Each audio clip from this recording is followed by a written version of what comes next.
What if I told you that one woman changed how half the world dresses without a single law, speech, or vote? Stay with me because this story gets dark. Fashion is one of the few forces on earth that can quietly rewrite how people live their daily lives, without laws, without speeches, without anyone voting on it. A single design choice can decide how women move, how they work, how they're seen, and who gets power in the room. And no brand understood that better than Chanel. Because Chanel wasn't just selling clothes, it was selling a new idea of freedom. An idea that looked simple on the surface, but was built on ambition, control, contradiction, and silence. And to understand how Chanel became one of the most powerful luxury brands in history, we have to go back to the very beginning.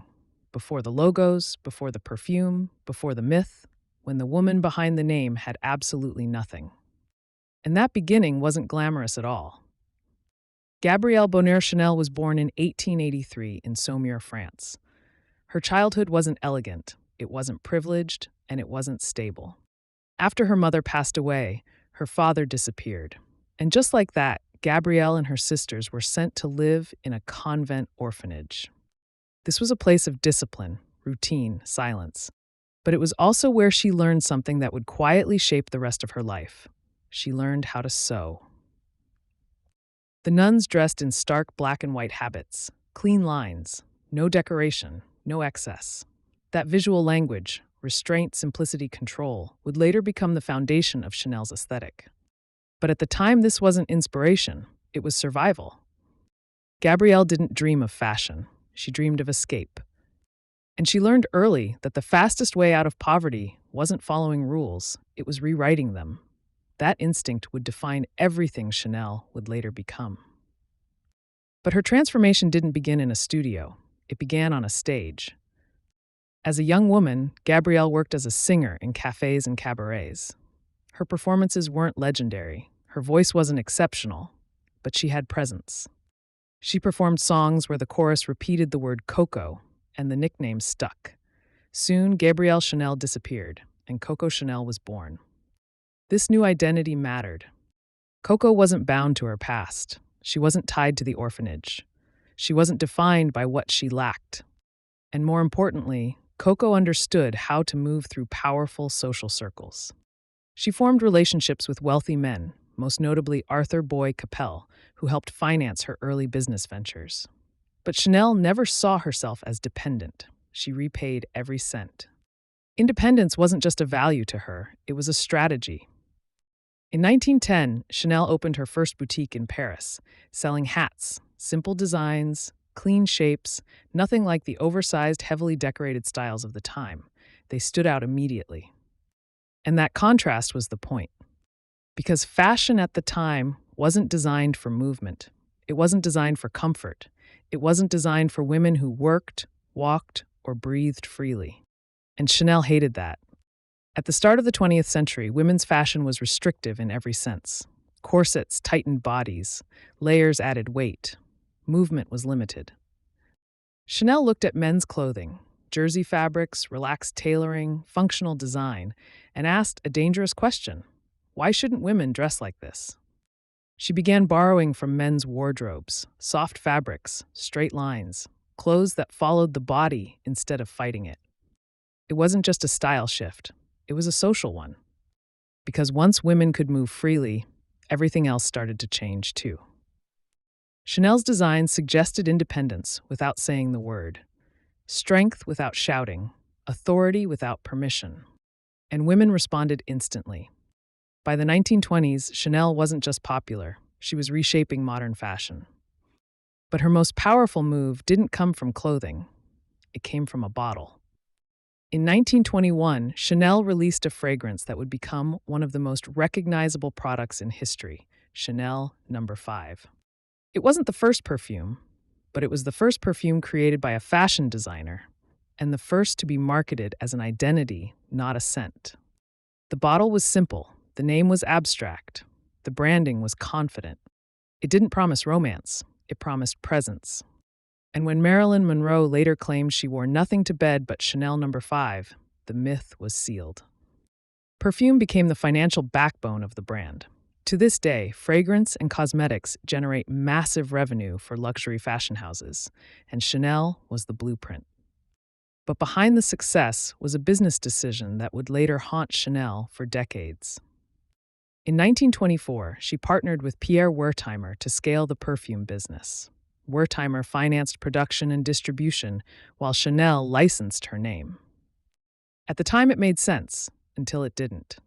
Because once Chanel No. 5 became a global phenomenon, Chanel wanted control, and that desire would lead her down a far darker path. By the late 1930s, Chanel was one of the most influential designers in the world, and then everything stopped. World War II broke out, and Paris fell under German occupation. Chanel closed her couture house and retreated from public fashion life, but she didn't disappear. She moved into the Ritz Hotel, where high-ranking German officers were also staying, and it was there that she began a relationship with a German intelligence officer named Hans Günther von Dinklage. For decades, this relationship was dismissed as personal, until documents surfaced that suggested something more. According to archived records uncovered years later, Chanel wasn't just close to German officials. She may have been actively working with them. She was assigned an agent number. She had a code name. And she reportedly used her connections with elite figures to pass information. One possible motivation was personal. Her nephew had been captured as a prisoner of war, and Chanel may have been trying to secure his release. But evidence suggests her involvement went beyond family loyalty. She traveled, she communicated, she aligned herself with power. And during this same period, Chanel attempted to use wartime laws to regain full ownership of Chanel No. 5 by targeting her Jewish business partner. Under new occupation laws, Jewish-owned businesses could be seized. Chanel attempted to use this system to remove Pierre Wertheimer and reclaim control of the perfume brand. What she didn't know was that Wertheimer had already protected himself, transferring ownership to a non-Jewish associate before fleeing France. The attempt failed. Chanel didn't regain control. And when the war ended, the consequences arrived quietly. She was questioned. Her reputation suffered. Her brand was tainted. And so once again, Chanel disappeared, this time into exile. But here's where it gets interesting. Drop a comment below. Do you think a brand can survive its founder's darkest secrets? Because Chanel's story proves something unexpected. In 1954, after years away from fashion, Coco Chanel reopened her house. The industry had moved on. Designers dismissed her. Critics doubted her relevance. But Chanel didn't chase trends. She doubled down on identity. The Chanel suit returned, the clean lines, the understated power, and slowly, women came back. Ironically, the people who ensured Chanel's survival weren't her rivals, or even her admirers. They were the Wertheimers.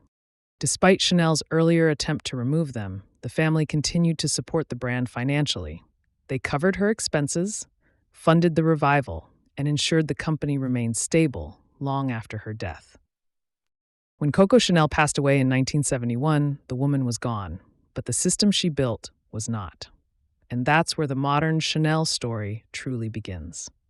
Under later creative leadership, especially during Karl Lagerfeld's era, Chanel transformed from a historic fashion house into a global luxury machine. The logos became louder, the marketing sharper, the reach global, but the foundation never changed. Minimalism, authority, control. Chanel didn't sell excess, it sold certainty. The brand became a symbol, not of trendiness, but of permanence. And that's why its controversies, unlike those of other brands, never fully stuck. The darker parts of Coco Chanel's past surfaced publicly decades later, long after the brand had become larger than its founder. By then, Chanel wasn't a person. It was an institution. And institutions don't apologize easily.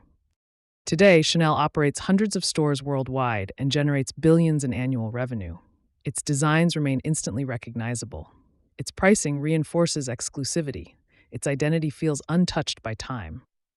The irony is unavoidable.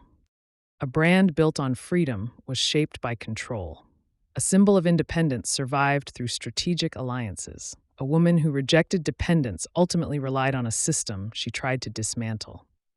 But that contradiction may be the reason Chanel endures. Because Chanel was never about perfection, it was about power. And power, once established, doesn't disappear, it just changes hands. And in the case of Chanel, the brand outlived the woman, stronger, quieter, and more influential than ever. If this story made you rethink what you know about fashion and power, hit that subscribe button. There will be other designers, other trends, other moments. But there will never be another Chanel.